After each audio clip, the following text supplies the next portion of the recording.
அனைவருக்கும் என் அன்பின் வணக்கம். நான் உங்கள் நெல்லை அன்புடன் ஆனந்தி. காற்றின் கால் தடங்கள் தன்முனை கவிதை தொகுப்பு நூலில் அடுத்த கவிஞர் சோ உமாபதி அவர்கள், ஆதியூர், திருப்பூர் மாவட்டத்திலிருந்து. கணித பட்டதாரி ஆசிரியர் இவர். அறம் விருது, தேடல் அறக்கட்டளை விருது போன்ற விருதை பெற்றவர். பேரின்ப வாழ்வு என்ற கவிதை நூலை வெளியிட்டிருக்கிறார். ஆசிரிய பணியில் நல்லாசிரியர் சுடரொளி விருதை பெற்றவர். இவருடைய கவிதையிலிருந்து ஒன்று உங்களுக்காக. அம்மனோ கருவறையில், அன்னைக்குள் கருவறை. கருவறையை சுமப்பதால் அம்மனுக்கும் அன்னையே.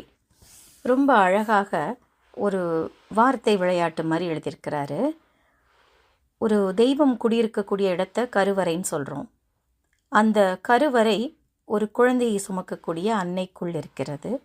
அந்த கருவறையையே சுமக்கக்கூடியதால் அந்த கடவுளுக்கும் தாயானவள் அன்னையாக மாறுகிறாள். தாய்மை அடைந்தவள், ஒரு குழந்தையை சுமக்கக்கூடியவள் அன்னையாக மாறுகிறாள்னு ரொம்ப அழகாக ஒரு கவிதையை கொடுத்துருக்குறாங்க.